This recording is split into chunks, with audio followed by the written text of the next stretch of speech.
মার্চের শুরুতেই বঙ্গে কমিশনের উচ্চ পর্যায়ের দল, মার্চের দ্বিতীয় সপ্তাহে ভোট ঘোষণা, তুঙ্গে জল্পনা। দেখুন, যতক্ষণ না এসআইআর কমপ্লিট হচ্ছে তারপরে কি হবে ভেবে কোনো লাভ নেই।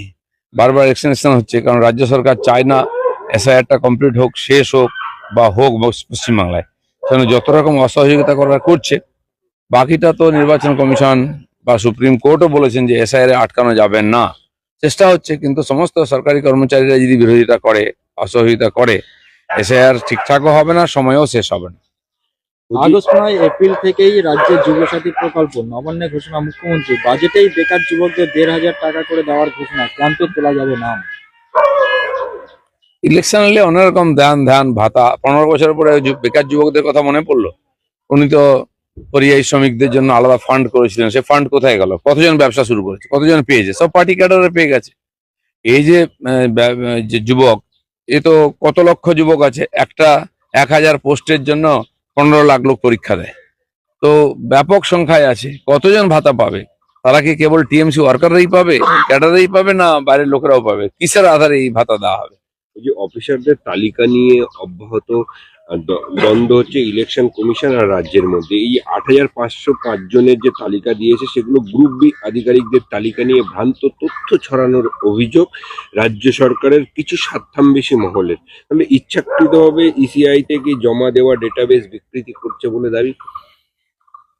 জানি না, এটা তো কোর্টে বলেছে এসিআই যে আমাদের কাছে তো এখনো পুরো নামই আসেনি, পুরো তথ্যই আসেনি কারা অফিসাররা, এতজনকে দিতে হবে। রাজ্য সরকার দেবে না, দিলেও ভুলভাল নাম দেবে, লোকগুলোকে খুঁজে পাওয়া যাবে না।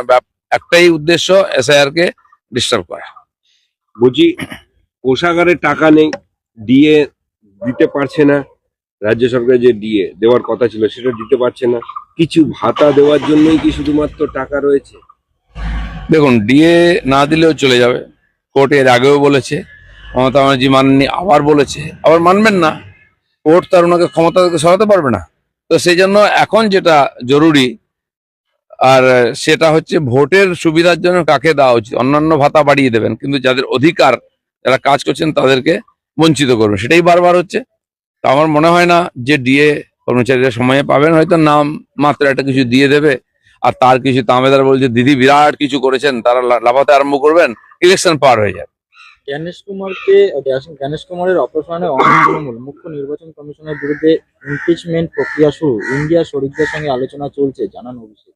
না, এখন কি আছে, লড়াইটাকে দিল্লিতে নিয়ে গিয়ে পশ্চিমবাংলায় এই যে নির্বাচন কমিশন দ্বারা এসআইআর হচ্ছে, এটাকে ডিস্টার্ব করার চেষ্টা হচ্ছে। আর কেবল লাইমলাইটে আনা যে মমতা ব্যানার্জি একমাত্র মোদিজির সমানান্তর, তিনি তার বিকল্প। তো আগে তো বাংলা জিতুন, তারপর সর্বভারতীয় নেতা হবেন। অনেকবার চেষ্টা করেছেন, বাংলার বাড়িতে তো খাতাও খুলতে পারলেন না। তো এরকম একটা অব্যবস্থা তৈরি করে ইলেকশনটাকে ডিলে করা বা এসআইআর কে ডিলে করা, এটাই উদ্দেশ্য, আর কোনো কারণ নেই। ইমপিচমেন্ট কোথায় হবে, কে করবে, কার দম আছে?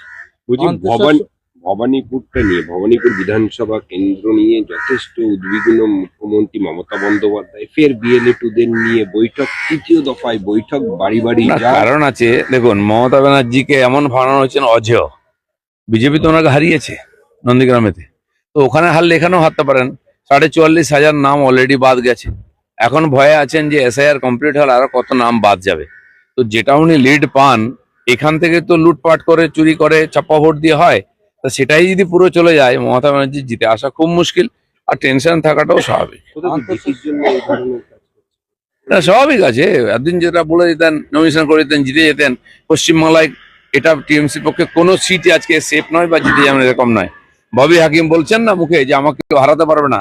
66,000 নাম বাদ গেছে। আরো যদি 40 মানে লাখ খানেক বাদ যায়, তো 20-30% নাম যদি বাদ যায়, তা জিতবেন কিসের আধারে? পুঁজি তো চলে যাচ্ছে। অন্তঃসারশূন্য বাজেট, নেই বাংলার উল্লেখ, বাংলার টাকা আটকে রাখার অভিযোগ কেন্দ্রকে নিশানা অভিষেকের, বঞ্চনার জবাব ব্যালটে দেবে মানুষ। এই বঞ্চনার গল্প বলতে বলতে 15 বছর কেটে গেলে বিদায়ও হয়ে যাবে। আপনাদের কোনো রেভিনিউ নেই, খালি মদ বিক্রি করা ছাড়া কোনো ডিপার্টমেন্ট রেভিনিউ কালেকশন করতে পারে না। এইভাবে কোনো সরকার চলতে পারে? কোনো নূতন রাস্তাঘাট বা কোনো অন্য প্রজেক্ট, বিউটিফিকেশন, ট্যুরিজমের ডেভেলপমেন্ট কিচ্ছু নেই। যে রাস্তা একবার সারাই হয়েছে কবে, সে আর সারাই হচ্ছে না। বাকি তো কলকারখানা, চাকরি বাকরির কথা ছেড়েই দিন, ভাতা দিয়ে কদিন চলতে পারে? তো সেই জন্য এই ধরনের একটা অপদার্থ সরকার যত তাড়াতাড়ি যায় তত ভালো। একদিকে বেআইয়ের সম্পত্তি নিয়ে চাপ, আরেকদিকে রাজনীতির ময়দানে বাবরি আবেগ শান দেওয়ার চ্যালেঞ্জ। দুধে বেলডাঙ্গায় শুরু বাবরি মসজিদের নির্মাণ। হুমায়ুন কবিরের। দেখুন, বাবরি মসজিদ বলে আর ভারতবর্ষে কোথাও ভোট করা যাবে না, পশ্চিমবাংলায় তো হবেই না। সেই জন্য ঠিক আছে, উনি একটা ইস্যু তৈরি করে মমতা ব্যানার্জি জগন্নাথ মন্দির তৈরি করতে পারেন, এখানে যদি দুর্গাঙ্গন করতে পারেন, তো উনিও তার প্যারালেল ভেবেছেন যে এই ধর্মের তাস খেলে আমি জিতবো, তাই বাবরি মসজিদের গল্প বলছেন। ওই দিয়ে খালি পশ্চিমবাংলায় ভোট হবে না, পশ্চিমবাংলার মানুষ উন্নয়ন চায়, কাজ চায়, বাংলার পরিবর্তন চায়। যে দিতে পারবে তার দিকে লোক যাবে, সেটা একমাত্র বিজেপি বিকল্প। হুমায়ুন কবির বলছেন, ভালো কথা, ওনার যদি সেই সোর্স থাকে, যোগাযোগ থাকে, জেলায় জেলায় ক্যান্ডিডেট দিন, বা বাকি যে সংস্থাগুলো আছে আরো কিছু পার্টি মনে কিছু জোট করবে, এবার জোট তো করে দেখান। বলছি, নদিয়ায় মায়ের চক্ষুদান করেছিলেন এক শিক্ষক, এবং তারপরে তাকে জেলে যেতে হয়েছিল মায়ের চক্ষু বিক্রি করার অভিযোগে। উনি চক্ষুদান করেছিলেন মেডিকেল কলেজে, সরকারি মেডিকেল কলেজে। সেই চক্ষু প্রাপ্তির কথা স্বীকার করেছেন সেই সরকারি মেডিকেল কলেজ কৃষ্ণনগরে, কিন্তু তথাপি তাকে জেল মুক্তি হচ্ছে না। মানে আগামী দিনে তো কেউ চক্ষুদান কর্নিয়া দান কেউ করবেই না। দেখুন, এটা তো প্রশাসনিক এবং বিচার ব্যবস্থার সমস্যা।